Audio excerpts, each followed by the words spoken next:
Hello everyone. What is the first thing that comes to mind when we hear of PSU as a theme?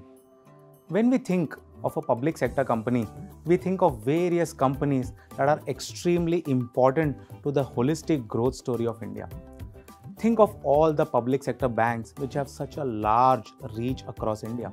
Think of the defense industry, which is such an important driver for national safety. Think of the power and utilities companies which ensure that we get regular power supply in our homes.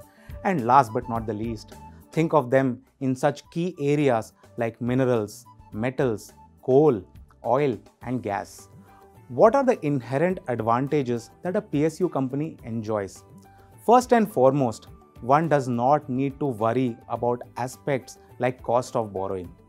The other major advantage that PSU companies tend to enjoy is that across many of the segments where they are present, whether it be utilities, defense, coal, oil and gas, they tend to enjoy very large market shares, which makes it good from a competitive intensity point of view. When we speak of PSU as a theme, it is not just restricted to a few small sectors. It includes many sectors like banks, oil and gas, power utilities, logistics, defense, metals and mining.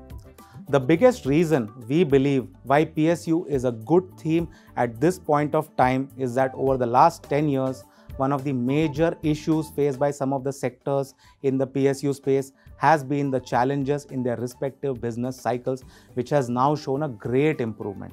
If we look at some of the major industries like say banking, we all know that the entire industry went through an NPL recognition phase and PSU institutions suffered a lot.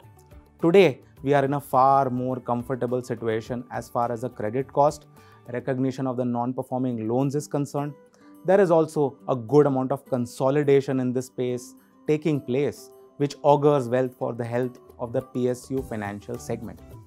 Unfortunately, because of the current geopolitical crisis going on worldwide, India also as a nation has no choice but to spend more on defense programs and also have more indigenization.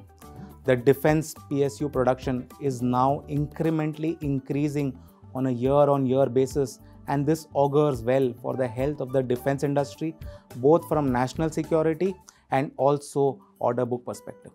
Power generation is a space that is mainly dominated by PSU players. Power demand has been on a rise of late, and today we are once again staring at a situation where there could be a higher demand for power than supply. All of this combined with stable business profiles gives it a lot more comfort. Apart from this, there are many other sectors which had suffered greatly during the last few years and are now in a better shape from a demand and supply perspective. Many of the industries belonging to the PSU basket are all necessary consumables directly or indirectly for people of the country on a regular basis, which means that the demand over the next few years is likely to be stable. Historically, PSU companies also tend to pay good dividends, which is always beneficial to all the stakeholders involved. All of this combined with reasonable valuations gives us good comfort on this PSU space. From a risk perspective, since all the PSUs have a single owner, there could be some short-term policy risk at times based on certain prevailing scenarios. However, there are also a lot of PSU companies having strong managements, and our focus would be to back the public sector organizations where there is a strong management as well as comfort on the respective industry.